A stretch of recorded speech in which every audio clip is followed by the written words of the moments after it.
నాకు అర్థమైంది. So trending speech కోసం రెడీగా ఉండండి. ఎక్కడైనా హీరోలకి హీరోయిన్లకు ఫ్యాన్స్ ఉంటారు కానీ మొదటిసారి లిరిసిస్ట్కి ఫ్యాన్స్ ఉండడం చూస్తున్నాం. కమాన్. ఈ కథ నమ్మని వాడికి అబద్ధం, నమ్మిన వాడికి అద్భుతం అన్న ఆ డైలాగ్, ఆ సంభాషణ మీరు ట్రైలర్లో వినుంటారు. నేను రెండోదే ఈ కథని పూర్తిగా నమ్ముతున్నాను. మీరు అద్భుతం చూడబోతున్నారు. అలాగే కలెక్షన్లతో ఎస్కేఎన్ గారి కళ్ళ ముందు ఒక అద్భుతమైన బంగారు మేడ మీరే కట్టించి ఇవ్వబోతున్నారు. ఒక అద్భుతమైన విజయానికి సాక్షిభూతంగా నిలవబోయే ప్రేక్షకులందరికీ ముందుగానే నా నమస్కారం. ఇలాంటి కథ 100 మంది రాయగలరేమో, 10 మంది తీయగలరేమో,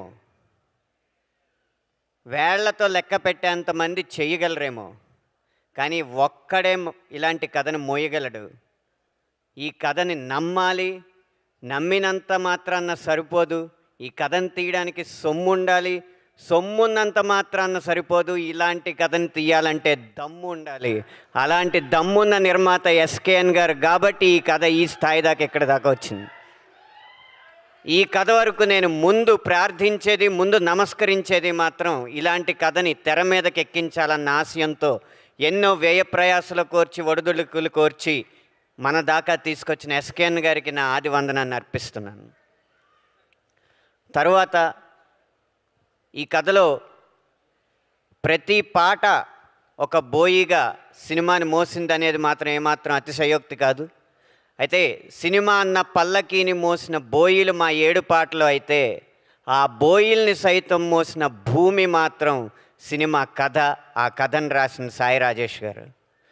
కథకి ఆధారం, ఈ సినిమాకి ఆధారం సాయి రాజేష్ గారు. ఆయనకి నా రెండో వందనం. ఆయన రాసినంత మాత్రాన్న కథ అయిపోలేదు. అది వెండి తెరకి మీకందరికీ నచ్చే విధంగా తీసింది మాత్రం రవి గారు, రవి నంబూరి గారు. నా 21 సంవత్సరాల రచనా ప్రస్థానంలో మొట్టమొదటి సినిమాకి ఇంత స్పష్టతతో ఉన్న దర్శకుణ్ణి కేవలం ఒకే ఒక్కడిని చూశాను. అది రవి నంబూరి గారు. 1600 పాటలు రాసినప్పటికీ కూడా ఒక దర్శకుడు ఇది సన్నివేశం, నాకు ఇలా కావాలి అని చెప్పిన తర్వాత, చెప్పిన వెంటనే 1-2 రోజుల్లోనే పాట పుట్టిన ఒకే ఒక్క సినిమా చెన్నై లవ్ స్టోరీ. ఇదే స్పష్టత, ఇదే స్వచ్ఛత ఆయన ఎన్ని సినిమాలు తీసినా ఉండాలని, ఈ వ్యాపారం తాలూకు మలినాలేవి వారికి అంటకూడదని మనస్ఫూర్తిగా ఆశిస్తున్నాను, ఆశీర్వదిస్తున్నాను కూడా. ఇక ఒక గాయని గనక పాటలో నటించే నటి అయితే ఆ పాట ఎన్నింతలు అద్భుతంగా మీరు ఆస్వాదించేలా ఉంటుంది అనడానికి నిదర్శనం ఈ సినిమాలో కనబడబోతుంది. నా సినిమాల్లో ఎప్పుడో అరుంధతి సినిమాలో అనుష్క గారిది అలాంటి అభినయం చూశాను నేను రాసినప్పుడు. ఇన్ని సంవత్సరాల తర్వాత శ్రీ గౌరీ ప్రియ గారి అభినయానికి నేను అబ్బురపడ్డాను అనడానికి ఏమాత్రం వెనకాట్లేదు. ఇక కిరణ్ అబ్బవరం గారు ఒక్క చిరునవ్వుతో సెకండ్ హాఫ్ మొత్తాన్ని కూడా మోసారు. మీ నవ్వు ఎన్ని కోట్లు తెచ్చిపెడుతుందో ఇంకొక 4-5 రోజుల్లో తేలబోతుంది.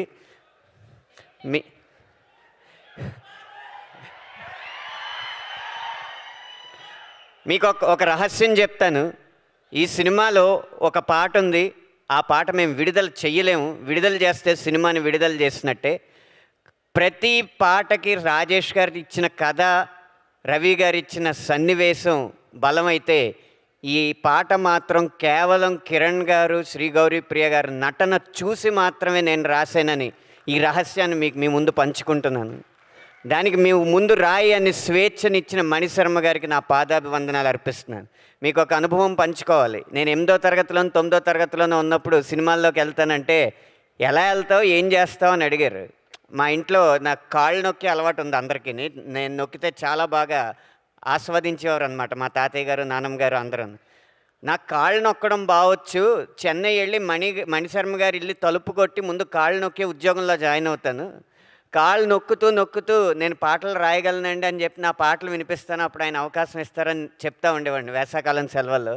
కాళ్ళు నొక్కలేదు కానీ ఆయన ట్యూన్లకు మాత్రం పదాలు అందించే అదృష్టం నాకు కలిగింది.